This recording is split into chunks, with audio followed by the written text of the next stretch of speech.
right, that's me, that's who I am, and that's how you contact me. But the regional support centre here, you know, that obviously are your, in many ways, a preferred first contact, so that they can help you directly with any of these areas. There is a temptation, and up until I think very recently, there's been a temptation to keep mobile phones, particularly out of the learning environment, and obviously we've moved away from that. And similarly with employees, I mean, it seems to still be a bit of a difficulty with mobile devices as employees, and I'll talk a little bit about some of the legal parts of that in a minute. But I know that, for example, the NHS struggle with devices, and many businesses similarly. They seem to, they would prefer that rather than any of the type of work information is clearly on a device that they have a very direct control over. I think that ends up, in my experience, with people having more than one device, one for work, one for not work, and I think that has its own difficulties. The other thing I realise also that part of the motivation for us to have good systems, to have good policies, to have good ways for staff and learners to exchange information that we have is to make the systems good, to make them obviously usable. The more difficult, for example, I know people who work in the NHS, and the more difficult it is for someone to transfer information around, the more innovative they become in circumventing this type of barrier to how they do things. They want to use their own device. They want to use their at home, and they want to use it on the move, and they want to use it in the work environment. So it's I suppose not banning or not using devices seems to have gone away in terms of what we are going to do with this. I do look at it from a risk perspective, really. So that's what we're supposed to do, and we've narrowed down some of the issues which we deal with in the BYOD policy.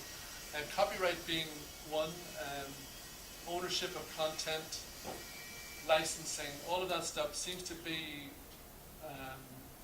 has to be rethought if we're using different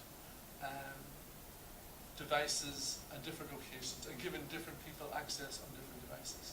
So that's one of the things that appears in the toolkit. Data protection and privacy is the one that really is an ongoing, I suppose, concern. Again, institutions will have a lot of experience dealing with and handling personal data, and how that's done with mobiles that are out of your control and devices that are out of your control to some extent has to be looked at and addressed and dealt with as well. The safety of staff and learners in the online environment is something which institutions have some responsibility for.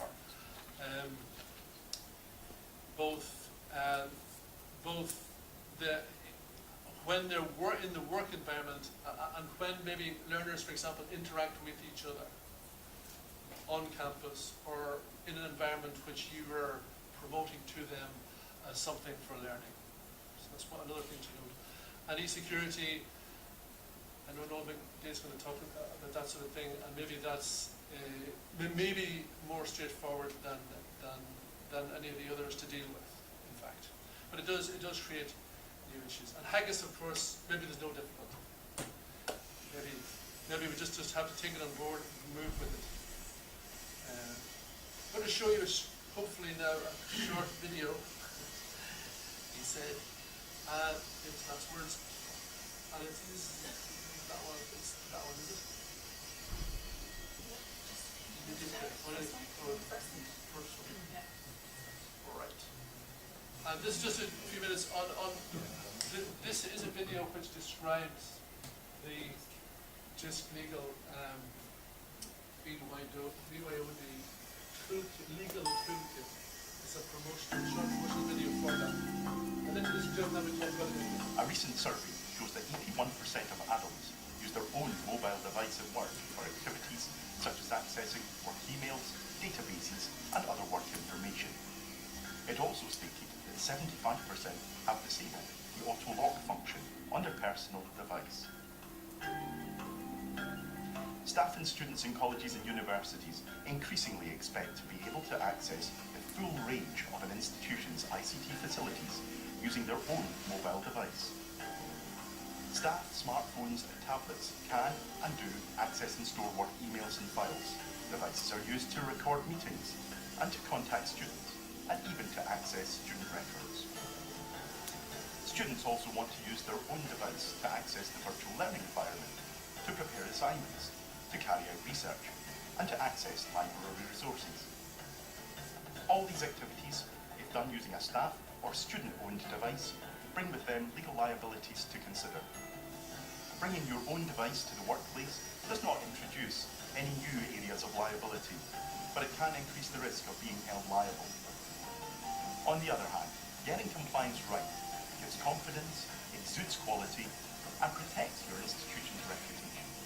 JISC Legal recognise that BYOD is already happening in colleges and universities, and I think that it is better that colleges and universities realise this and put in place practices and procedures to deal with incidents so that they have something to fall back on when things do go wrong and they have a situation to deal with. We're talking about things like copyright, freedom of information, e-safety is an important one from a student point of view, and inclusion and accessibility. But the main one I would say really is data protection and hosting liability and information security, but mainly data protection.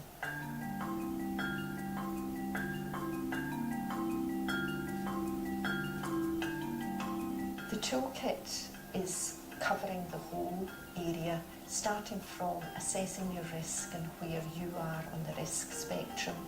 Then we have guidance for staff and for students, separate because there are separate issues. And finally, we do have a policy template for colleges to use in order just to help them formulate their own policy. Bringing your own device in colleges and universities involves legal compliance issues. Whatever stage an institution is at in developing its BYOD approach, JISC Legal's toolkit will help you identify risk areas and establish practices and procedures to suit. The toolkit is available on our website at www.jisclegal.ac.uk.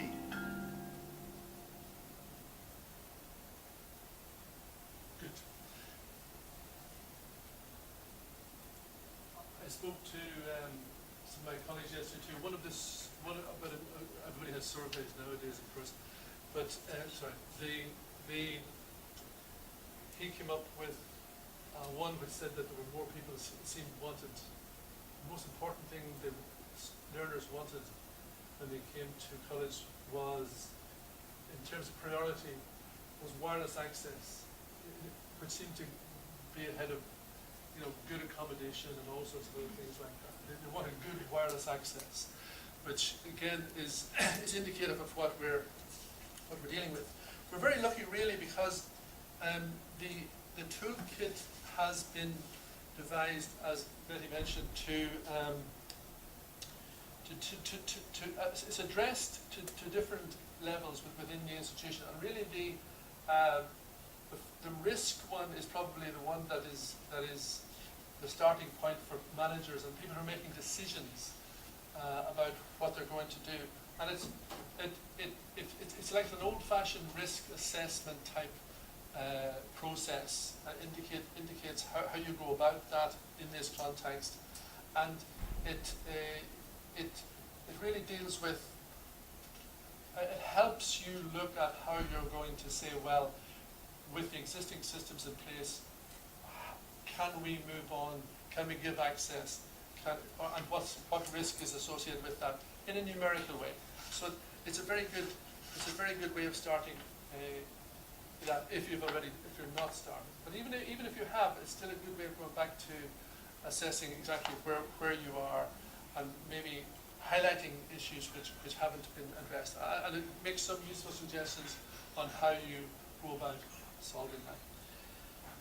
The other one, which again is probably, I did mention, is about staff, really. It is a big change for staff. It's a change from the relation, as I said, probably in the relationship that they will have with learners, and the expectations that both have may not be compatible. So it deals the portion of the toolkit which deals with staff deals with inappropriate activity and inappropriate materials as well. So it's one of those things which we take head on and try to give good practice advice on. But there's other more general stuff as well, which is relevant, and including the institution's obligations in terms of the equality duties for people who require accessible materials and all of that sort of stuff. It deals with how you go about that. So that's the one for staff, and the one which again I'm just going to skim over is the one about students. You know, regulating and managing students, again, colleges have been doing this for years, so they know how to do that largely. But I think what is needed is maybe a reassessment of some of the mechanisms in place so that they are equipped to deal with this new environment which we find ourselves in. And again, the student one deals with e-safety, and in a difficult area, as I said, what obligations the institution has when students interact with each other, maybe in a way which we don't want, in environments which you're, if you like, pushing them into. So we have some good advice on that. We don't really, I mean, we have enough, I suppose, reasons to comply. So I have a funny feeling in real life the legal risk in this for institutions is quite low if you have the practices and procedures in place, if you have appropriate acceptable use policies which should be extended to include this type of use of devices, and acceptable use and training. That's the other thing which we're suggesting will help in a big way reduce risk. The model policy itself is a very straightforward document which I was involved in writing, and it really is an attempt to suggest terms which you can take out and put into your own existing acceptable use policies, and maybe extend that to cover the risks that we identify in the use of bring your own devices, both by staff and by learners. I think that one of the tricky areas to get right in this is what control you're going to place on devices. And really, you've got to, one of the suggestions in this model policy is that you allow learners and staff to have access to resources and to behave in certain ways and to connect with your environment, as long as they agree to you being able to have some control over that device in terms of monitoring it or removing content from it. And that's a touchy enough subject because a lot of the devices that we have when you bring your own device, includes content which really has nothing to do with the institution and which is private. So if you as an institution are going to have a requirement that anybody who uses a device or connects to the institution's networks, that you have some control over monitoring that, it's a tough one to get through, I suggest. But it's one of the suggestions we make. I think that the technology to some extent has moved on, and loss of devices and loss of information, it has become it's become an industry in itself, preventing all of that type of loss, and the penalties that are associated with that have sort of motivated everyone to try and police that better. And I think we're at a stage, hopefully most institutions are at a stage where that's manageable. But I know that more recently, even some of the smartphone manufacturers have provided remote locking